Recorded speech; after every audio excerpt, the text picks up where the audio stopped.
Hey, this is Adam Kolozetti, and this is The Culture Hack. Today we have on Blaine McGillivray. He's the president of WellnFlex, and on this episode we're talking about benefits, specifically the scale of Joe Broker to Sally Specialist, and what that means for you as a business owner. So check it out.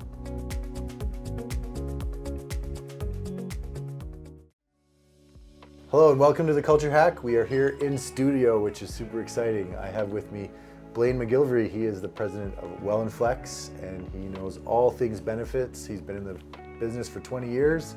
And if you missed it, we talked about Blaine's journey to becoming an entrepreneur in the benefits world. We talked about wellness and flexibility and some questions you should be asking yourself when you're thinking about benefits, whether it's adding on to a program you already have or just getting into it to begin with. But now we're going to talk a little bit about specialization versus a product. Sure. Right? So let's get into that. What comes up for you there? Yeah, so I mean, if I had to sort of boil it down, anytime I bring up the fact that I'm an insurance agent or broker, owning a brokerage, you should be going to sleep. Most people fall asleep. Yeah. It's not sexy. It's not what people want to talk about. And people think, it's salesy. So if I'm talking to a young university student that I'd like to recruit to come and work for me, it's not a sexy industry and they don't want to be there. They'd rather, do a lot of other things. And so I think that sort of that salesy thing, that sort of mentality or feeling of the industry came about from, to be honest, like back from the original episode, my grandfather sort of knocking doors and selling life insurance. There are still folks out there that sell life insurance to solve for tax issues, but that's all they do. They'll sell one product, and it's really, I've been there, it's a sales-focused sort of solution. When you've got wealth and estate planning issues, you should be talking to a tax specialist, all sorts of things. And so the industry's kind of divided into what I like to call kind of, Joe Broker, and then maybe Sally Specialist, and then you got international or national consulting houses that provide really good advice. Okay. And where do we all fit in all of that? So I joked with you before that anyone that can fog a mirror can also sell life insurance, and that's true. So if you've got a company, and I don't know how big you are, but you're with somebody that has financial in their background, so they're, Milton Williams Financial & Co. or whatever. They've got maybe their CFP, or they might have their CLU, so Chartered Life Underwriter. So they sell life insurance and financial products. If they're also doing benefits, that guy's sort of Joe Broker or Jane Broker. Like, Okay. I don't think you're getting any specialist advice there. And I'll flat out tell you that, I've been doing this for over 20 years. You're probably in a bad spot there. I don't care if they're your best friend or, your uncle. It's not a good spot to be. So they're able to kind of present to you the packages that they're essentially brokering. Yeah. And they might have 3 different options or something. For sure. Yeah.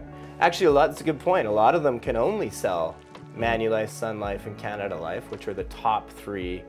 They're the largest benefit providers in Canada. Right. Because benefit providers are all older life insurance companies, these guys can sell anything. So they can sell you that, and that's what I mean. You'll get a package, but do they understand the math behind the claims? Can they explain the pricing to you properly? Do they do it themselves, or do they hire someone else? How many fingers in the pie do you need from your premium as a business owner that you're paying? That's sort of Joe Broker. And I think, they can only have their business in a few different buckets. And so you're not getting true independent advice there either. So it's a problem. If you move the needle up to Sally Specialist, for example, you may not be in a bad spot depending on who it is. Some of these people, they've got, they might not have a lot of infrastructure, they might have 1 or 2 staff, but really all they do is employee benefits.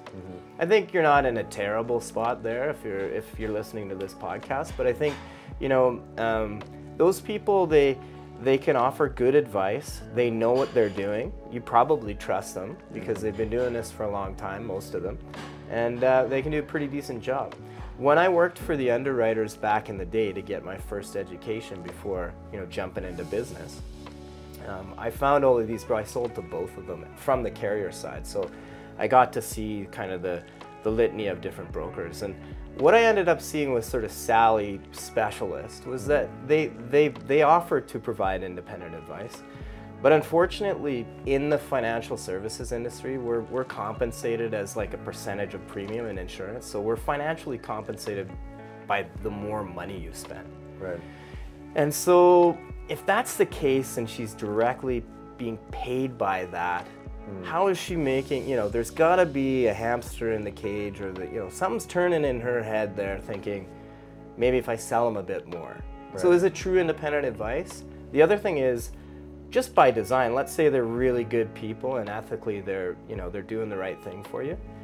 By design, they're gonna end up with their business in a few different buckets because A, it makes sense. Economies of scale, right? Why would I have 7 insurance companies or 20 when I could just have 3? I've got the rep's phone number, I golf with the person, I really know them well, I trust them. So their business ends up in a few different buckets as well. And so I see it all the time where the client isn't getting a true representation of the market. If you move the needle a little bit further, if you're following me, or you're still together? I got it, yeah. So you got the national consulting houses where my grandfather worked at, like Mercer or Aon or Towers, you've heard of them.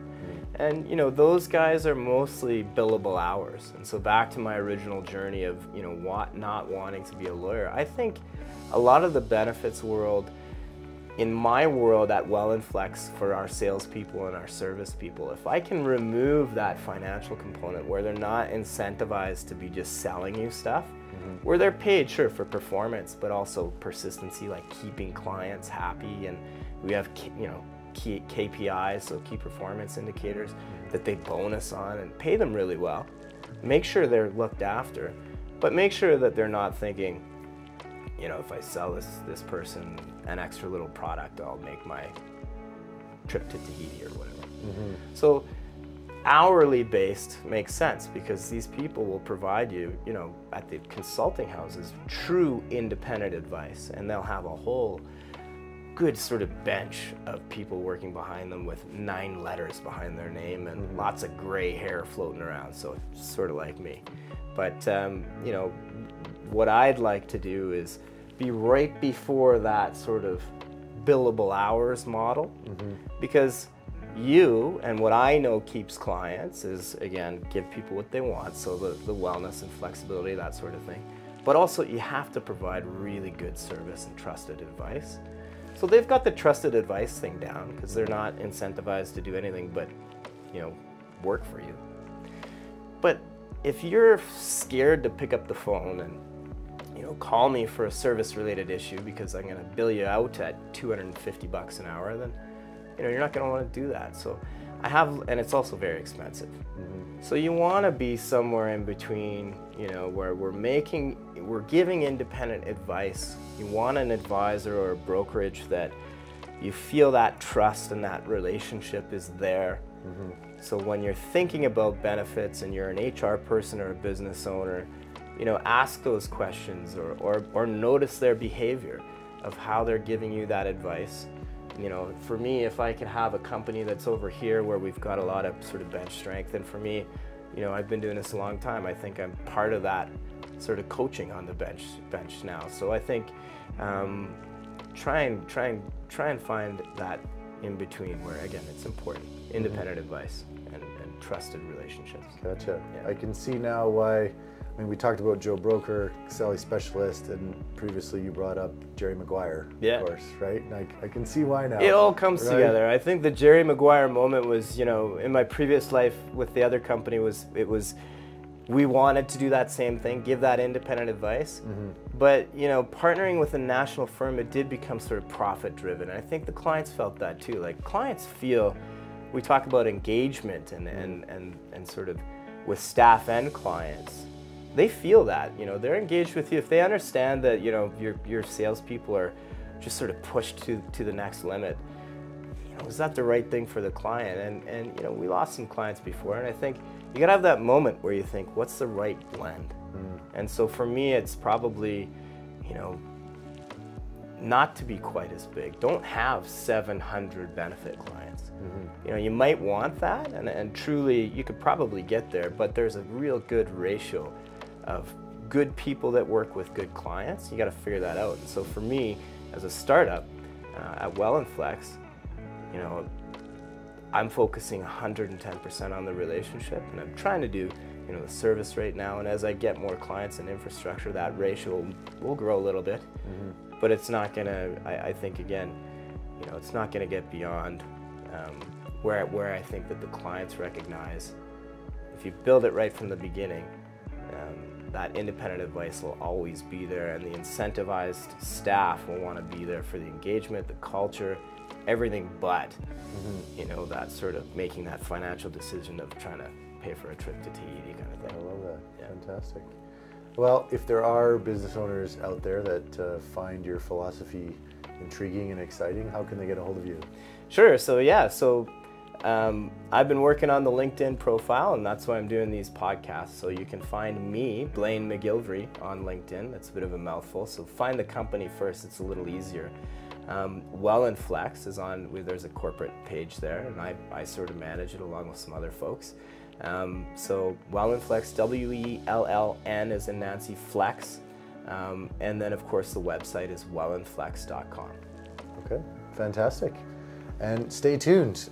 Next episode, we are going to talk about Blaine's thoughts on the future of benefits and where he thinks the industry is going. So I'm super interested to learn more about that.